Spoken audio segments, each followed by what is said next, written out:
Sometimes there's just only one way you can describe a video game character, and that is as being the hottest ever. Sure, some video game characters are cute, others are good looking, and some are hot, but only a few can be called the absolute hottest video game characters ever. And you can see them all here in this top 7 hottest video game characters ever made. So sit back, relax, grab a cool drink, because you'll need it, and enjoy the show. Number 7. Soul BADGUY. Hey, wait. You said it was about the hottest characters ever made. It is. I mean, just look at Soul BADGUY. The guy has an attack that's called literally napalm death. He can shoot fire out of his sword for some odd reason. Also, most of his attacks seem to burst into flames each time he punches someone. So that's gotta be hot right there. Am I right? Well, yeah, but that intro with those and this isn't gonna be one of those kind of shows, is it? No, you pervert, of course not. Number 6. DHALSIM. You're really gonna go through with this, aren't you? Yes, you pervert, I am. Now, you're probably wondering just how can DHALSIM be hotter than Soul BADGUY? Well, while Soul BADGUY may have attack that's napalm, basically, DHALSIM actually spits out fire, which means that somewhere around his internal organs, there must be a source that produces that fire. Either that or he swallows fire and then keeps it somewhere for later use. As you can imagine, someone that does that on a regular basis can be very hot. I mean, just look at the guy. He's elastic at this point, naturally because all that heat has softened his ligaments and bones and turned them into, well, if plastic when it melts goes all gooey, liquidy, and stretchy, then bones must have the same property, because otherwise it wouldn't be possible for him to do what he's doing. So that must be the explanation, otherwise Street Fighter would be an unrealistic game. And we all know that can't be true, because if it was unrealistic, then it could be so insane and out of touch with reality that nothing in it could have any sort of effect on absolutely anything in the real world. So there wouldn't be any need to censor any part of it, because it's just too ludicrous. But we know that this game is highly realistic, because parts are sometimes censored. Number 5. Scorpion. Now you're probably thinking, hey, wouldn't Blaze be a better fit for this role? I mean, he is basically made out of fire. Well, yeah, but he wasn't in most of the Mortal Kombat games. Besides, Scorpion shoots fire out of his face. Let me rephrase that. He rips off his face and then hurls fire at you. He spits fire at you. He's a skeleton that spits fire at you. Not only that, but he's a skeleton ninja that spits fire at you and can sometimes disappear into flames into the ground and come up the other side or punch you in the face. He can control fire. He can do a lot of things, so he's basically dead. He's dead. He's been dead for a long time. He's been in hell, which is a place not known for being cool. Well, yes, most cool people go there, but once they get there, they are very, very hot on account of all the hellfire, which Scorpion controls. Again, hellfire, skeleton, ninja, undead, with flames. How can that not be hot?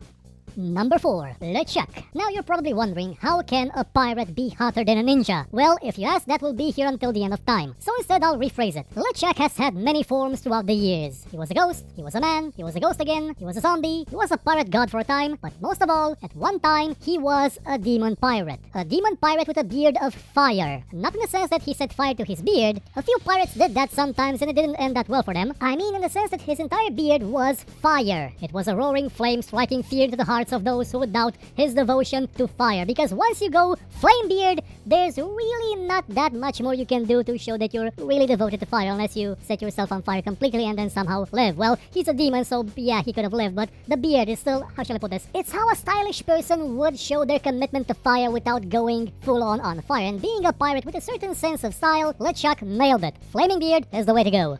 Number 3. Ignis. Now, if you've played Planescape Torment, it's impossible for you to not have run into this very hot guy. Are you really sure you don't want to make the show about the girls from the intro? Again, yes, you pervert. Now, this really hot guy, flaming hot guy, just sits there in the middle of the bar. Well, he doesn't sit there, he mostly floats and burns for all eternity because, well, Ignis didn't really have that much of a sense of self-control when it came to fire. He wasn't always on fire. He started out as a simple human being, well, I think he was human, but he was a bit of a pyromaniac. No, he was a pyromancer who was a pyromaniac and set fire to parts of Sigil. And as punishment, he was set on fire and just put there to roast for all eternity. I mean, the guy is so dedicated to fire that he doesn't even need equipment. I mean, just what could you give him anyway? He's on fire. He would melt or burn any armor he wears, any shoes, any weapon. May as well just let the enemy punch him a few times until they get, well, burned. Which, honestly, considering Sigil is a place where you can find demons, probably not really the best strategy ever.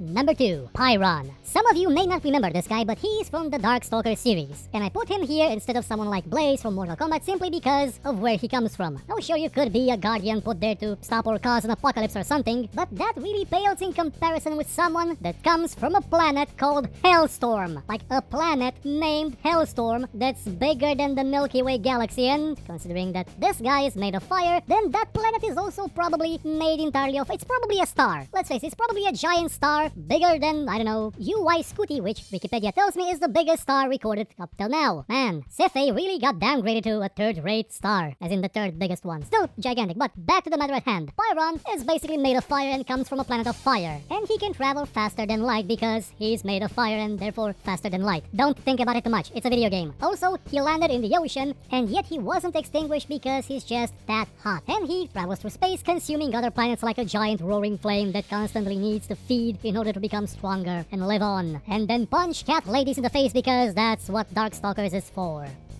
Number 1, and the hottest video game character ever, Diablo. Let me put it to you this way. He shoots fire, he is immune to fire, he is red like fire, and oh yeah, he is the absolute Lord of Hell. As in hell, where every soul goes to burn for all eternity. Sure, Pyron had a planet bigger than the galaxy, but let's face it, hell is a realm unto itself that's boundless. An endless ocean of flame and screams and suffering, and right there in it, Diablo laughing his ass off and setting everyone on fire. There is, without a doubt, no other character in video games ever made that's hotter than Diablo. Oh sure, you probably have other fiendishly, devilishly like creatures, but let's face it, this guy's never lost. Oh sure, he was defeated seemingly a few times, but he keeps coming back because he's Diablo. He does that. He is fire, he is hell, he is hot. End of story. And that's it for this show about the hottest video game characters ever made. In closing, I'd like to give a few special mentions to some other hot characters that just quite didn't make the list, like Pyros from Ultima 8, Blaze, which I already mentioned, and of course, the Pyro from Team Fortress 2, who's just adorable. If you enjoyed this show, hit the like button, subscribe, and share it with your friends. Or, if you thought it was horrible, then share it with your enemies and make them suffer. We shall be your weapon of vengeance. But if you liked what you saw, you could, I don't know, maybe donate, because basically YouTube is horrible at revenue, by using the link in the description, or just buy my book. It's a fantasy book about, well, a lot of stuff. I guarantee it won't suck, and if it does suck, you can find me here and complain about it.